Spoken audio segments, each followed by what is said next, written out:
Pemandangan seperti inilah yang dulu disuguhkan Danau Urmia. Air birunya yang menenangkan, menenteramkan hati siapa saja yang melihatnya. Berpesiar mengitari danau yang terletak di perbatasan Iran dan Turki ini menjadi sebuah kegiatan favorit masyarakat hingga 2 dekade terakhir. Tak hanya bagi manusia, flamingo, spesies burung berkaki panjang pun gemar bermain di danau seluas 5.200 km ini. Tak salah Danau Urmia menjadi kebanggaan bagi tanah Aryan. Namun segala keindahan kini berganti wajah kesuraman.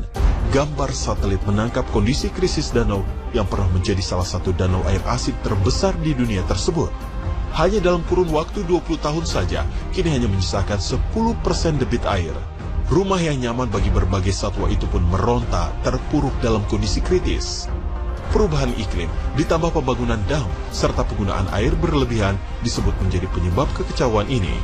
Sejak tahun 2014, pemerintah Iran mengocorkan dana miliaran juta dolar demi mengembalikan kejayaan Danau Urmia.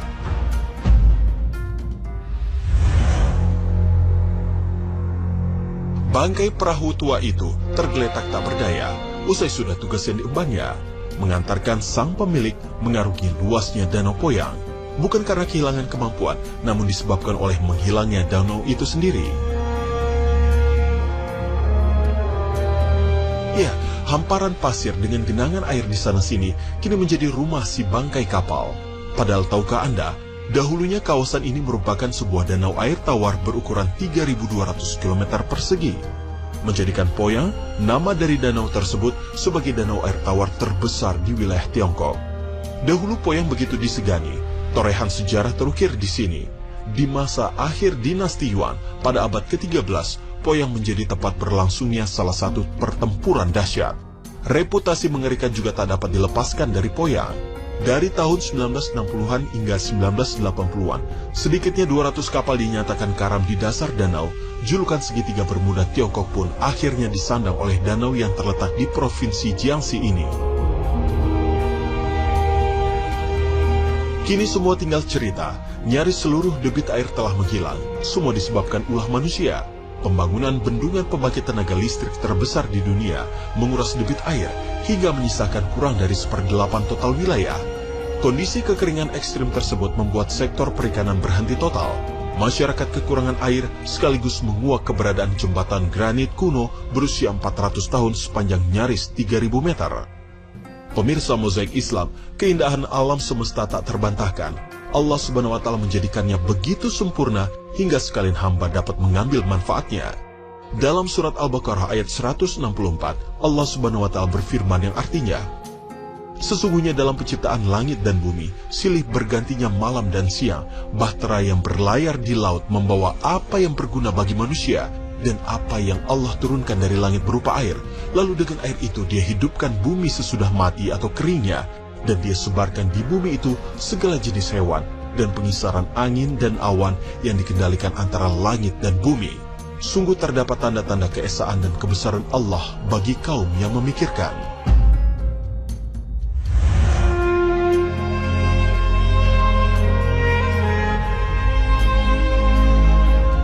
Namun sungguh alangkah buruknya manusia dengan sifat tamak lagi serakah, mengeruk alam tanpa disertai keinginan untuk menjaganya. Maka memang pantas menyebut Danau Aral sebagai salah satu bencana lingkungan terburuk di planet bumi. Bagaimana tidak, dalam kurun waktu 600 tahun, di abad ke-20 inilah Danau Aral mengalami kekeringan terburuk. Danau air tawar seluas 68.000 km tersebut kini hanya menyisakan 10% debit air saja. Penyusutan danau yang terletak di wilayah Asia Tengah ini disebabkan pengalihan air untuk irigasi sejak tahun 1960-an. Namun, ketidakefisienan telah membuat Danau Aral mengering sampai akhir. Jutaan ikan pun mati. Iklim lokal sampai turut mengalami perubahan. Padahal dulu Danau Aral begitu makmur, menyediakan pasokan ikan terbesar bagi Uni Soviet dan negara sekitarnya. Danau Aral pula menjadi wadah bagi 40.000 pekerja dari berbagai sektor termasuk perikanan. Sejak tahun 2005, upaya pengembalian kondisi Danau Aral terus dilakukan, namun tentu belum menunjukkan hasil yang diharapkan.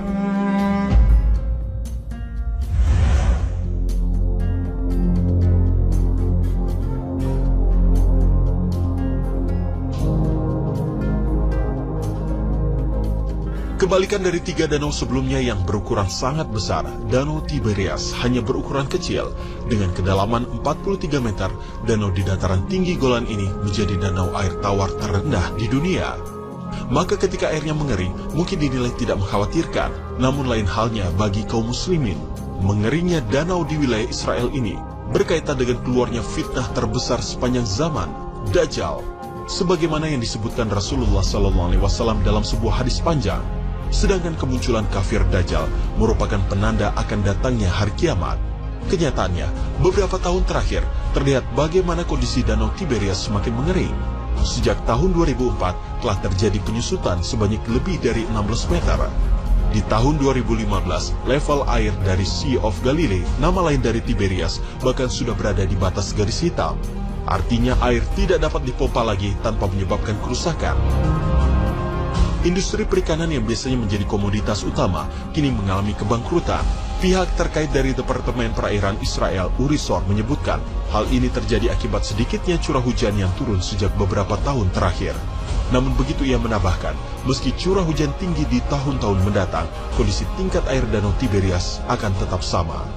Mengeringnya wilayah perairan penanda datangnya hari kiamat juga disebutkan Rasulullah SAW dalam hadis berikut yang artinya, hari kiamat tak akan terjadi sebelum sungai Efrat mengering dan menyingkapkan gunung Mas yang mendorong manusia berperang. 99 dari 100 orang akan tewas dalam pertempuran, dan setiap dari mereka berkata, mungkin aku satu-satunya yang akan tetap hidup. Hadis riwayat Bukhari. Kekeringan yang melanda Efrat kini pun terpampang jelas di depan mata.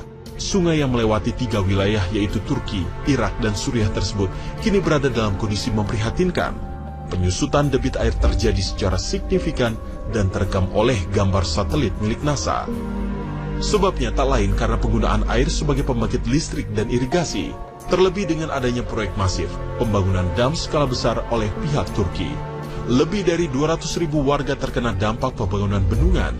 Mayoritas diantaranya mengaku tak nyaman dengan kondisi dan kompensasi yang diperoleh. Belum lagi debit air bagi kedua negara lainnya, yaitu Irak dan Suriah, turut berpengaruh. Debit air yang mengering ditambah ketidakpuasan di sana-sini dikhawatirkan menjadi sebab timbulnya perselisihan. Jika benar demikian, maka sungguh sabda Rasulullah SAW telah ditampakkan satu persatu.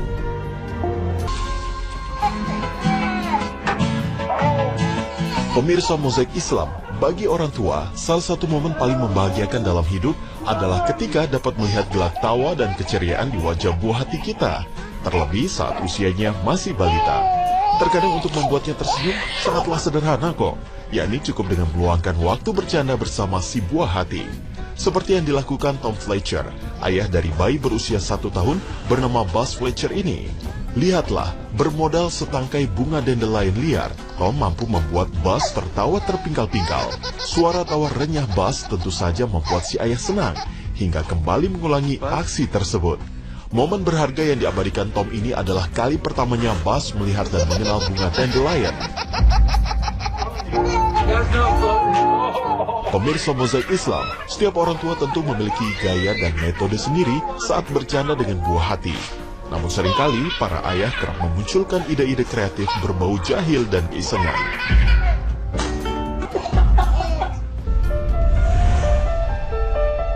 Pemirsa Mozaik Islam, tak sulit sebenarnya melakukan aktivitas penuh gelak tawa dengan anak tercinta, karena banyak cara dan metode yang tersedia, asalkan orang tua bersedia meluangkan waktu untuk bermain bersama buah hatinya. Namun sangat disayangkan, tak sedikit para orang tua terutama ayah yang menyepelekan arti pentingnya bersenda gurau bersama keluarga, terutama anak-anak mereka. Dali tidak punya waktu karena menunaikan tanggung jawab sebagai pencari nafkah bagi keluarga kerap menjadi alasan yang dikemukakan. Saat liburan keluarga pun tak jarang ada saja para ayah yang masih disibukkan dengan telepon pintar mereka mengurusi pekerjaan dari jauh. Akibatnya senyum anak dibeli dengan barang-barang dan mainan favoritnya. Padahal aktivitas sesederhana itu menyimpan berbagai kebaikan dan manfaat di baliknya. Mengutip dari laman web Kids Health, Mary L. Gavin, dokter spesialis anak asal Philadelphia mengemukakan bahwa anak terutama di periode emas dalam hidupnya akan mengalami tumbuh kembang lebih maksimal jika memiliki rasa humor dalam dirinya. Mereka akan menjadi lebih bahagia, percaya diri, serta mampu menyikapi perbedaan antara diri sendiri dan orang lain. Berbagai penelitian juga menyebutkan, manusia yang lebih sering tertawa sedikit kemungkinan mengalami depresi, serangan jantung, serta memiliki imunitas yang lebih baik. Namun di antara kesemua faktor di atas, tawa dan canda di dalam keluarga akan membuat ikatan antara anak dan orang tua semakin erat terjalin. Bahkan di masa dewasanya kelak, anak tersebut akan mengingat candaan dan gurauan yang pernah dilontarkan ayah dan ibunya di kala kecil dulu. Sebuah ingatan indah yang bisa jadi akan ia sampaikan kembali pada anak keturunannya. Wah, banyak sekali kan manfaat yang dibawanya? Keakraban yang terjalin antara anak dan orang tua adalah sesuatu yang sangat berharga. Islam sebagai ajaran penyempurna hidup manusia menganjurkan kepada sekalian umatnya untuk senantiasa berkasih sayang kepada anak-anak. Rasulullah SAW bersabda, "Bukanlah termasuk golongan kami orang yang tidak menyayangi anak kecil dan tidak menghormati orang yang dituakan di antara kami." Hadis riwayat At-Tirmidzi.